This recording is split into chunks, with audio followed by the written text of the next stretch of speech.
Bem, casa cheia, né, pastor? O pastor podia fazer aniversário uma vez por mês, né? Aí ia chegar na idade dos tempos de Gênesis, né? Mas estamos felizes com mais um ano de vida do pastor Eliezer, nosso pastor, mas também faço referência aqui a uma perda que tivemos recentemente, né? Foi promovido à glória celeste o pastor Raimundo Pessoa, da Igreja Batista da Urca, né? Um grande homem de Deus também, a quem eu gostaria de dedicar também o sermão desta noite. Um grande amigo, uma pessoa muito querida, que agora já goza da presença de Deus, fisicamente falando, né? Graças a Deus por isso. E o nosso coração se enche de alegria por vidas que são dedicadas a Deus, vidas que são preciosas na mão de Deus.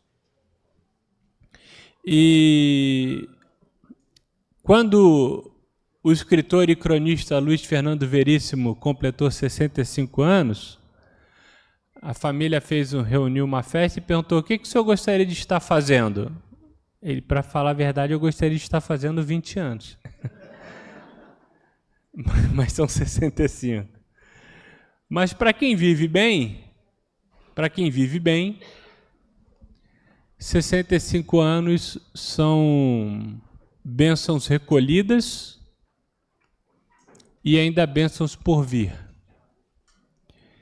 E nessa noite de celebração, não só pela vida do pastor Eliezer, mas pela vida de todos que aqui estão e que creem que Deus é tão poderoso que chegamos a cantar aqui repetidas vezes, poderoso Deus. E eu gostaria de refletir brevemente com os irmãos acerca de uma vida entregue à graça.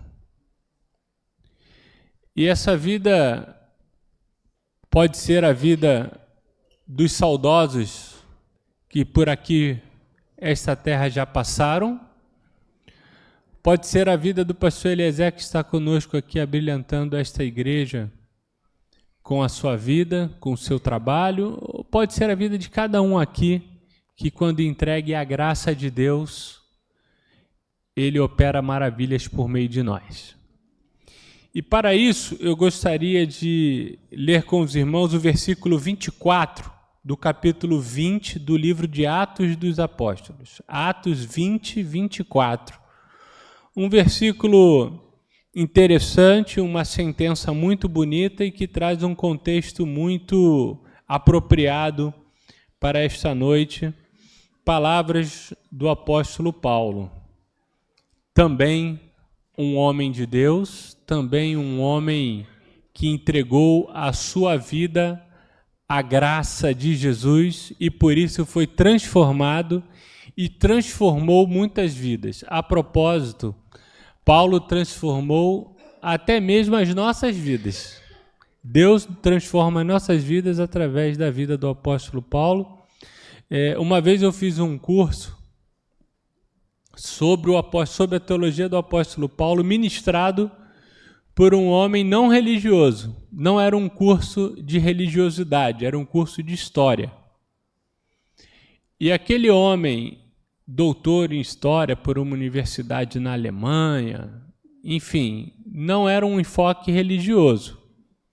E eu achei interessante aquele homem que não era confessor de uma denominação religiosa, ele falava de Paulo com uma paixão tão grande, a ponto de chamá-lo de artífice do Ocidente. Ou seja, a cultura ocidental deve muito aos escritos, aos ensinos do apóstolo Paulo, reconhecido até por quem não é crente. Então, assim, até mesmo para quem não crê como nós cremos, reconhece a importância histórica da intervenção do apóstolo Paulo na história do Ocidente. E Paulo aqui está se despedindo dos presbíteros da cidade de Éfeso, os líderes da igreja. da cidade de Éfeso. Ele está em Mileto e manda chamar os presbíteros de Éfeso para se despedir deles, porque ele estava indo para Jerusalém e, como ele mesmo dirá no contexto desse capítulo, ele não sabe o que acontecerá lá em Jerusalém. Paulo aqui há muito já havia deixado de ser um perseguidor para ser um perseguido. Ele não sabia o que aconteceria e aqui ele está num momento muito delicado e tocante do seu ministério, em que ele diz no versículo 26, aliás, 25 e 24 e 25, ele diz que talvez não mais os veria. É uma despedida. Uma despedida. Coração tocado, sensível, sensibilizado, para dizer assim: eu chamei vocês aqui porque eu vou para Jerusalém, não sei o que vai acontecer. Depois Paulo passaria por outras poucas e boas ainda, e ele se despede daquelas pessoas queridas. E a certo momento, no versículo 24, ele diz o seguinte: porém, em nada considero a vida preciosa para mim mesmo, contanto que complete a minha carreira e o ministério que recebi do Senhor Jesus para testemunhar o evangelho da graça de Deus. Ainda em outra versão, na Nova Versão Internacional, diz o seguinte: todavia não me importo, nem considero a minha vida de valor algum para mim mesmo, se tão somente puder terminar a corrida e completar o ministério que o Senhor Jesus me confiou de testemunhar do evangelho da graça de Deus. A fé de Paulo chega num momento que ilumina a fé de outros cristãos, inclusive a nossa. E Atos 20 e 24 pode iluminar a fé, mas também pode ser usado inadvertidamente e de uma forma inadequada para glorificar a exaustão, o adoecimento ou o heroísmo religioso. Dizer que não tem a sua vida por preciosa em nada, contanto que cumpra o seu ministério, é uma frase impactante, uma sentença bonita, que firma a sua fé e a fé dos que ouvem, mas pode inadequadamente, erroneamente, ser utilizado também para proclamar a autoexaustão ou a autoglorificação do seu próprio ministério em detrimento de sua vida, ou uma submissão cega, ou até mesmo o que eu chamei de heroísmo religioso.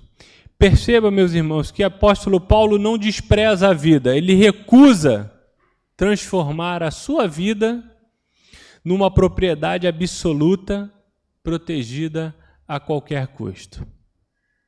A questão não é: minha vida tem valor? Porque a resposta é sim, tem. A vida foi dada por Deus, moldada por Ele, pensada por Ele, soprada, entregue por Ele. Por isso você tem sim valor. A sua vida é valorosa e preciosa para Deus.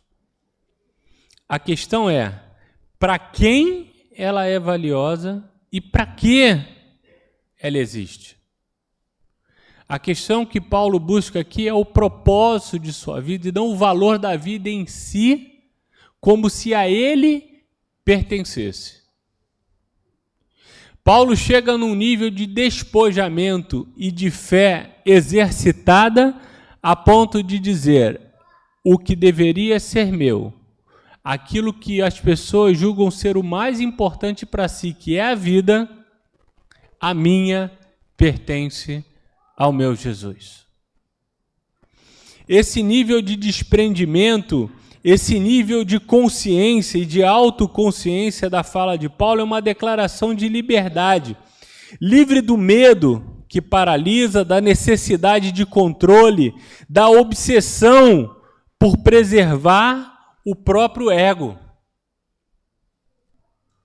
Nós vivemos tempos, meus irmãos e minhas irmãs, de autopromoção, segurança, realização individual, quando o Evangelho, na verdade, nos propõe uma existência recebida como graça e devolvida como serviço. Em tempos instagramáveis, essa palavra é difícil, né? Instagramáveis, onde a felicidade, a conquista, a vitória cabe na tela do Instagram, dizer que a minha vida não é preciosa porque ela pertence a Deus, ela não é preciosa a mim mesmo porque ela é preciosa para Deus, talvez seja muito de se esperar das pessoas hoje em dia. Nós somos instados por alguém já chamou, alguns especialistas já chamaram de positividade tóxica, né? Positividade tóxica. Como é que pode, né? Positividade é uma coisa boa, né? Positiva, né? Mas alguns são tóxicos, né? Em tempos de teologia coach, as pessoas querem ensinar as outras a ser felizes, serem realizadas, a serem conquistadoras, a serem plenas. Mas tudo isso vislumbra uma felicidade que nem sempre é uma felicidade profunda, não é uma felicidade verdadeira. Na medida em que você rola o feed do seu celular, do seu smartphone, do seu computador, e alguns podem chegar à conclusão seguinte: está todo mundo feliz, menos eu. Porque assim, fulano viajou para a Europa, o outro foi para a América, eu estou em casa, então tem alguma coisa errada aqui. Está todo mundo feliz ali e eu estou aqui. Fulano conseguiu emprego, se casou com uma bela jovem, se casou com um belo rapaz e eu aqui sozinho. E essas comparações feitas a todo tempo, porque são tempos de comparação, nos fazem elevar o nível de tristeza, de toxicidade do que deveria ser positivo. E o ego, o eu, é aquilo que, em geral, nessa sociedade vem em primeiro lugar. A autopreservação. Eu já disse isso aqui, né? Em tempos difíceis, eu vou resolver o meu problema. Farinha pouca. E tem gente que ainda diz assim, e grosso, né? E que bota bastante. Se faltar, problema de quem chegou depois. Tinha um chefe que dizia: boi lerdo bebe água suja. Porque no interior, né? O boi vai ver a água está limpinha. O primeiro a chegar bebe água limpa. O que chega depois, a água já está mexida. Todo mundo sujeito. Então, boi lerdo bebe água suja. Tudo leva a crer que você tem que ser mais alto, mais ágil, mais bonito, mais forte e mais rico. Tudo isso demonstra positividade na sua vida, mas isso muitas vezes, na maioria das vezes, arrisco a dizer, não significa uma vida plena. O apóstolo Paulo era um sujeito provavelmente de posses. Ele não era um Zé Ninguém. Ele não era um sujeito pobre dos confins da terra. Ele era cidadão romano. Ele era de um grupo reconhecido, grupo religioso. Ou seja, entre os judeus ele tinha honra. Entre os romanos ele tinha respeito, dignidade. Formou-se numa escola famosa da época, com um sábio da época. Estudou com um sábio da época. E ele abre mão de tudo. Certamente tinha família, porque não chegaria na posição que ele chegou se não tivesse ninguém. Perceba que este homem abre mão de tudo isso para seguir a Jesus. Pastor, eu preciso fazer isso? Não sei. Talvez precise. Talvez não. Isso você e Deus vão resolver no momento adequado. O que você deve abrir mão para seguir a Jesus. Mas o apóstolo Paulo precisou abrir mão de uma coisa só. Tudo. Tudo que era significativo. Tudo que era positivo, tudo que ele podia postar no Instagram dele, ele de uma hora para outra ele perdeu. E é este apóstolo Paulo que chega neste momento e diz: em nada considero a minha vida preciosa para mim mesmo, contanto que complete o meu ministério. Esse homem que por tudo passou, e ele elenca isso na carta aos Coríntios, em uma das suas cartas ao povo em Corinto, ele conta quantas vezes naufragou, quantas vezes foi açoitado, quantas vezes foi desrespeitado, quantas vezes foi esbofeteado. E é esse homem que também ao povo em Corinto diz que nós devemos ser imitadores dele, como ele de Cristo foi. Então, quando eu passo por uma igreja cristã e sou convocado a parar de sofrer, tem alguma coisa que não encaixa. Porque o apóstolo Paulo, intérprete do Evangelho de Jesus, diz o seguinte: eu sofri demais, e eu imitei Jesus que sofreu demais, e eu estou convidando vocês a imitarem o que eu faço. Então não é pare de sofrer, é sofra. Venha sofrer. Aí imagina a gente botar essa placa aqui na frente, né, pastor? Venha sofrer conosco. Não vai ser muito, né, marqueteiro, né? Mas é uma dura realidade. Paulo está em Mileto, a caminho de Jerusalém, convoca os presbíteros, diz que ele prega um discurso que seria uma espécie de testemunho pastoral, ele relembra o passado, interpreta o presente e prepara aquela igreja para o futuro sem ele. Não é uma celebração de resultados. Ele não está prestando conta igual o síndico quando termina e diz assim: eu troquei a grade, síndico do condomínio, né? Eu troquei as grades, eu pintei a parede, eu fiz isso. Não é uma entrega de resultados de tudo aquilo que eu fiz ao longo dos anos que aqui estive com vocês. É uma despedida marcada por lágrimas, vulnerabilidade, responsabilidade e consciência de sofrimento. Paulo, no versículo 22, diz estar constrangido pelo Espírito, não por ambição pessoal, fatalismo, mas por obediência discernida. Paulo tem discernimento a partir de todo o tempo que estudou e esteve presente na igreja, discernimento suficiente para saber que os seus sofrimentos tinham propósitos em sua vida, que deixou de ser preciosa em si mesma para se tornar preciosa para Deus, porque o propósito da vida de Paulo era cumprir o seu ministério com Cristo. Paulo não procura o sofrimento. Ele se recusa a abandonar o amor de Jesus quando a fidelidade lhe custa caro.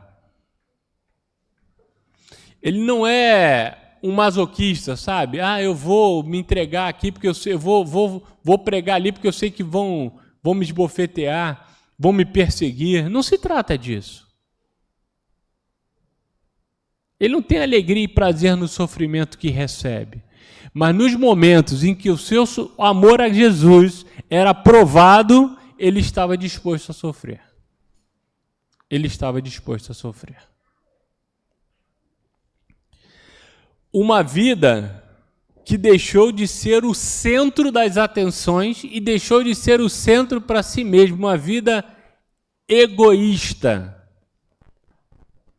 Passou a ser uma vida plena quando Jesus Cristo ocupou o lugar do seu ego. Quando Jesus ocupa o lugar do seu ego, a sua vida passa a ter significado e passa a ser uma vida plena, uma vida com discernimento, uma vida que vale a pena ser vivida.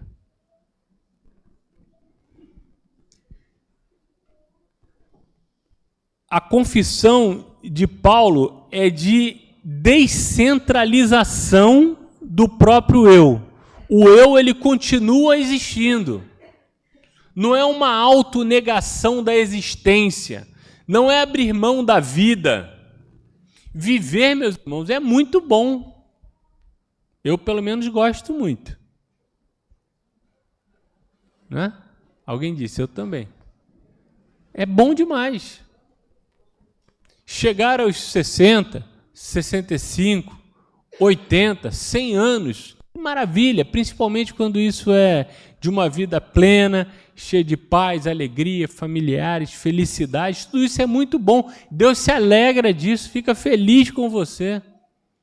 É bom demais, viver é bom. A questão aqui é o seguinte, é não idolatrar a si mesmo. Não se colocar no lugar que é de Deus.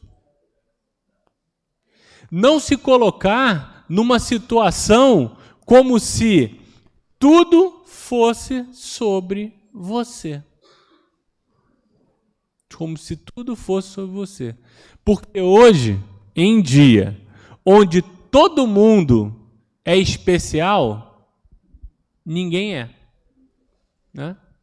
Num lugar onde todo mundo é especial, alguma coisa está errada, porque provavelmente ninguém é.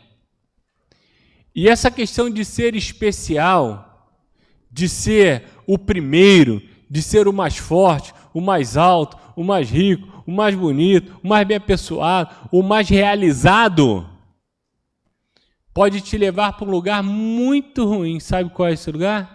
É longe de Jesus. O pior lugar que você pode se encontrar é longe do Mestre.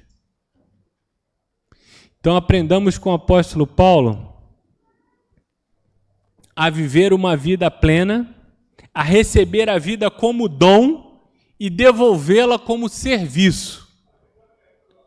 Aí é que está. Receba a vida como dom e devolva como serviço. John Wesley disse isso uma vez, né? Não permita que eu tenha uma vida inútil. Não permita que eu tenha uma vida que não serve para nada. Uma vida construída de utilidade no serviço, no ministério, é uma vida que reconhece o dom de Deus e devolve servindo. Da mesma forma, ele fala de uma carreira que deveria ser completada. Carreira aqui vem do grego dromos e significa percurso, trajeto, caminho a ser completado. Não é uma ascensão profissional, não é uma disputa por poder. Interessante que, assim, tem lugares, igrejas, eu já vi, né? Algumas me contaram e outras eu vi. Pessoas que brigam dentro da igreja para ter um cargo. Olha só que coisa interessante, né? Ainda bem que aqui não acontece, né? está livre disso. Mas assim, as pessoas brigam dentro de uma igreja para assumir um determinado cargo ou uma determinada situação, que por vezes não é nem remunerada, na maioria das vezes nem é. Só traz trabalho sem trazer remuneração. Eu trabalho numa empresa bem grande. Lá tem muita gente que briga por cargo e posição. Mas até tem uma explicação, né? É remunerado, né? O empresário paga e paga melhor para quem ocupa determinadas posições. E as pessoas brigam por essa posição. E tem gente que dentro da igreja briga por uma posição que às vezes nem remunerada é. Imagine se fosse. Quando no ministério de Paulo, imitando o ministério de Jesus, Jesus disse assim, caramba, vocês não entenderam nada, né? Quando mais de um discípulo foi até ele pedindo uma posição, pedindo um cargo, né? Pedindo uma posição diferenciada, uma cadeira para sentar do lado, né? Um jeton para participar de uma reunião, né? Jesus disse, vocês não entenderam nada, o meu reino não é desse mundo, não é disso que eu estou fazendo, não é disso que eu estou falando, não é isso que eu vim fazer.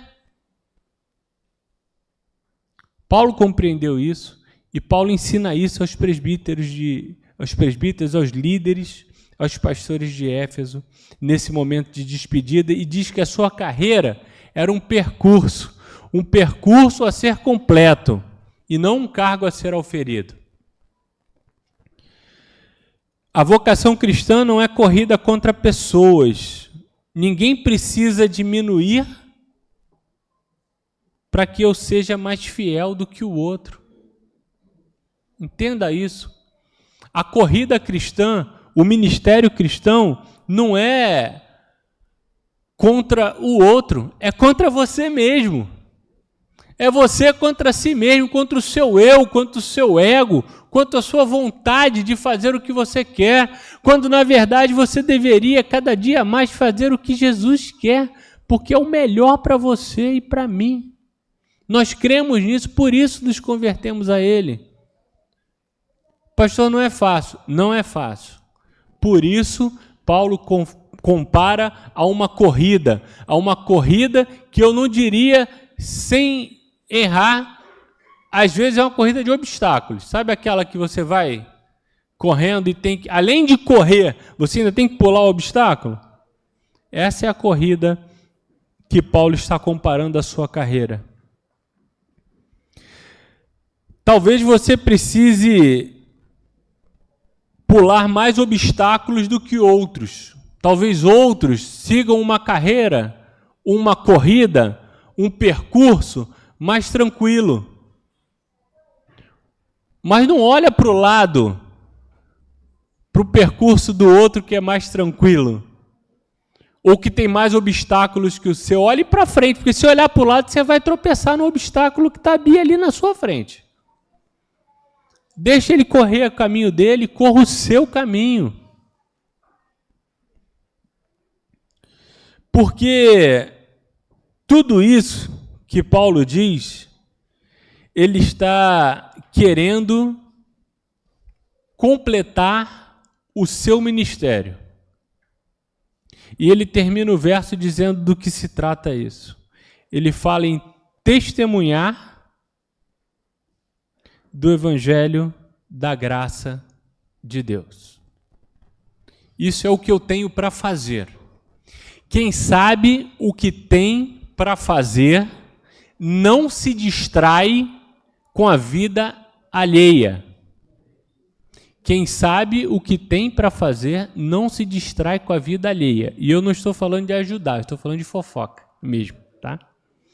Ah, eu não olhei, mas tem que olhar para ajudar. Mas vai ajudar ou vai só comentar? Né? Porque tem aquela frase muito interessante, né, nas nossas igrejas, famílias, empregos. Não é fofoca não, mas eu vou fazer um comentário.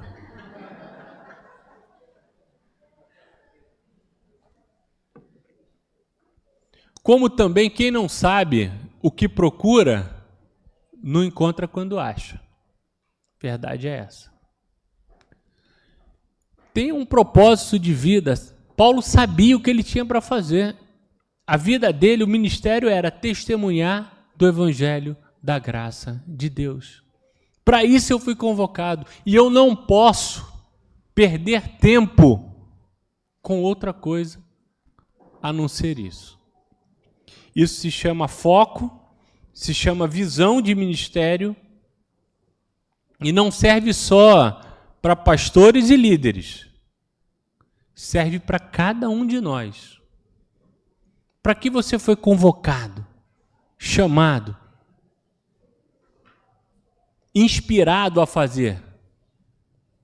Procure saber isso. Tenha autoconhecimento.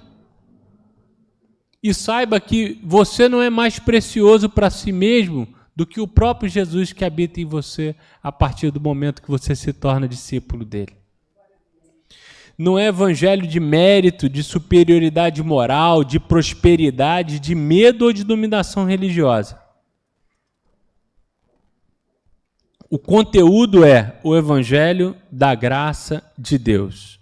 Deus toma a iniciativa, acolhe pecadores, reconcilia inimigos, cria futuro para quem não pode se salvar.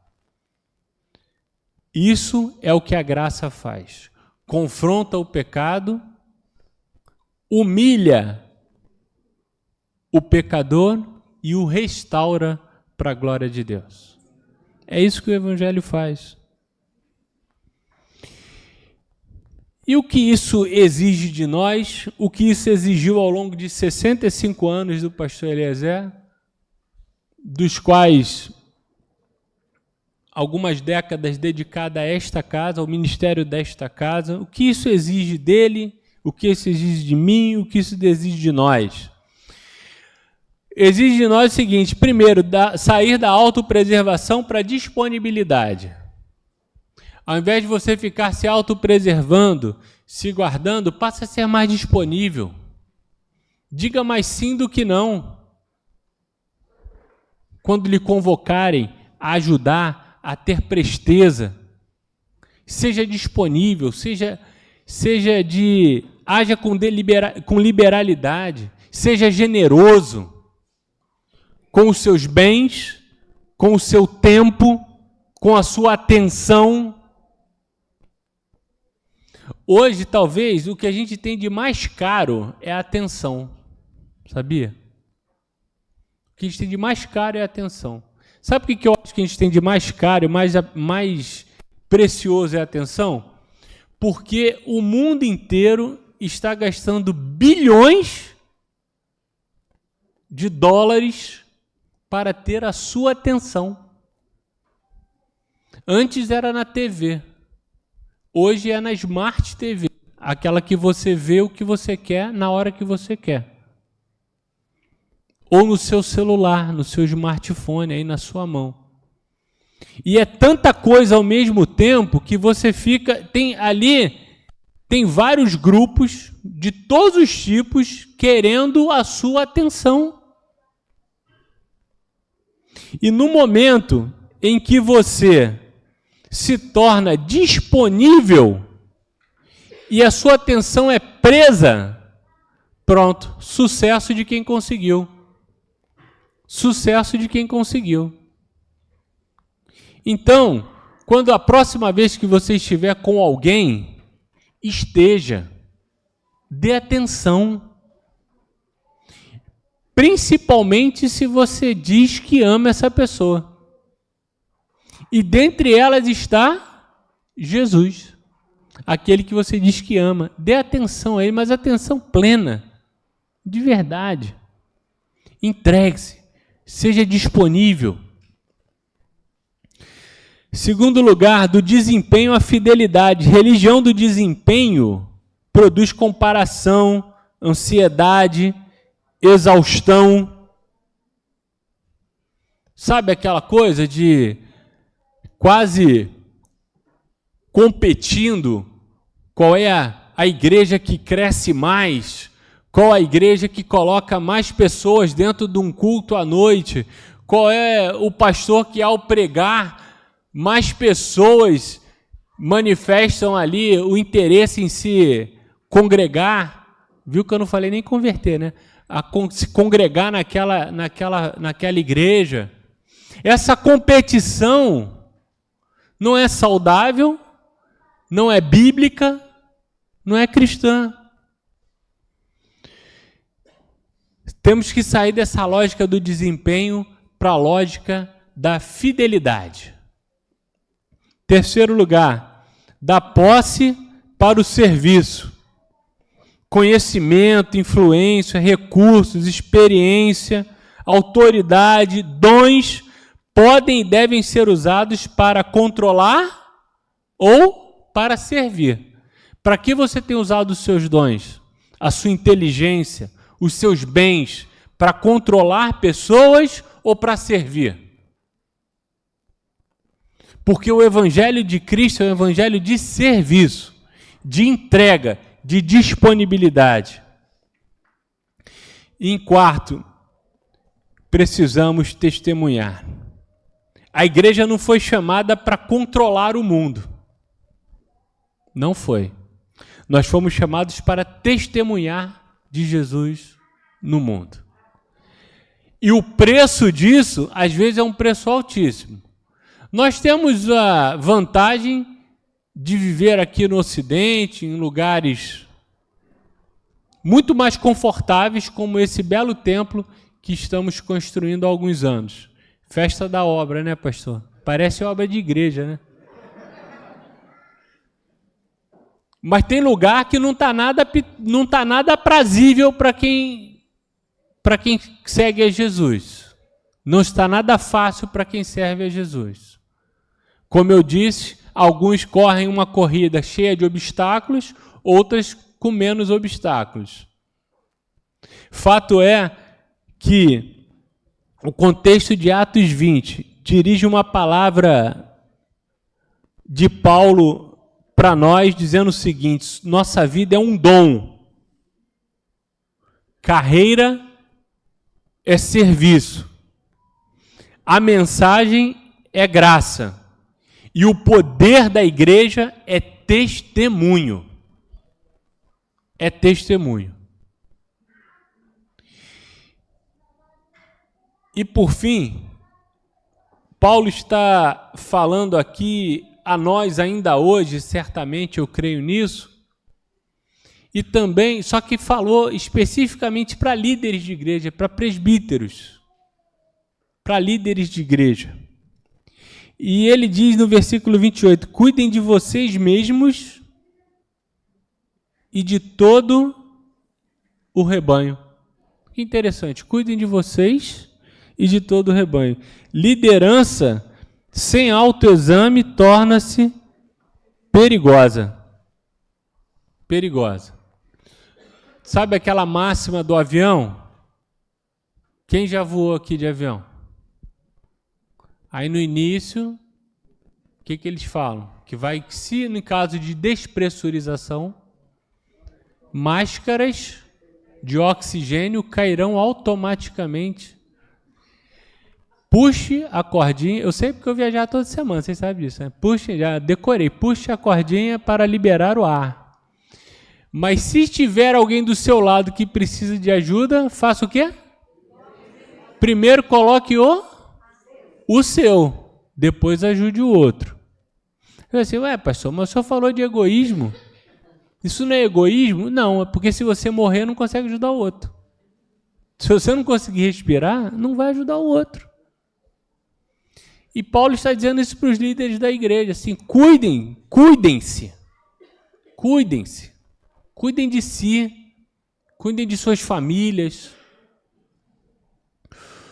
O versículo 24 que nós lemos de Atos 20 não pode ser usado para exigir dos outros sacrifícios acima do que o próprio Jesus está pedindo.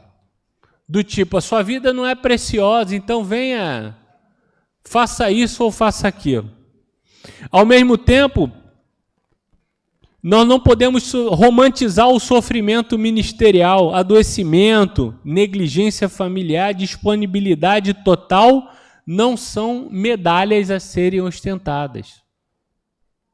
Uma vez um homem muito simples, numa ordenação pastoral, falou isso: eu não vou povoar o inferno com os meus filhos. Eu achei aquilo tão forte e interessante. Eu não vou povoar o inferno com os meus filhos. Eu disse: o que você quer dizer? Ele: pois eu não vou me dedicar tanto a uma ou outra igreja e ver a minha família indo embora. E eu não estou falando de congregar ou não, porque congregar é importante, é fundamental, mas jamais negligencie a sua saúde, a sua família, para se dedicar a uma causa. Porque o apóstolo Paulo não está pedindo isso. Não use esse versículo erradamente. Não use esse versículo para dizer que a vida não é preciosa, porque eu vou fazer agora, eu vou fazer isso, vou fazer aquilo. Não use como medalha espiritual as conquistas que Jesus lhe dá. Cuide de si, cuide de sua família, cuide da igreja de Jesus.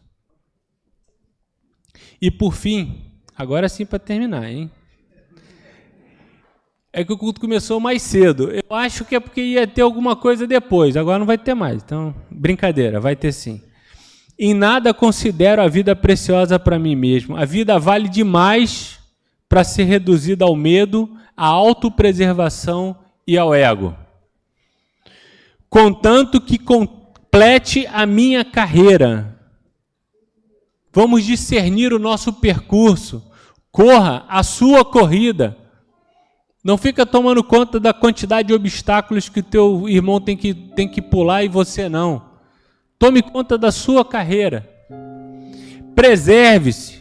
Testemunhe o Evangelho de Jesus, o Evangelho da graça de Deus, porque o centro não é Paulo, o centro não é Eliezer, o centro não sou eu, o centro é Jesus. Jesus Cristo é o Senhor desta igreja, o Senhor Jesus é o Senhor das nossas vidas, e por isso não temos nada por mais precioso que Ele mesmo. Se autopreserve, se autocuide, cuide e preserve a sua família, aqueles a quem você ama, mas principalmente busque o reino de Deus. E buscar o reino de Deus, meu irmão, eu vou te contar um segredo. Não é vir à igreja todo domingo. Não é. Buscar o reino de Deus não é simplesmente frequentar todos os cultos possíveis que você tem disponibilidade. Isso é bom. Vir ao culto é bom. Eu vou ao culto desde que eu me lembro por gente, eu frequento cultos. E gosto. Estou aqui hoje. Não é bom estarmos aqui juntos? Cantamos, nos alegramos, nos abraçamos. Mas isso não é necessariamente buscar o reino de Deus.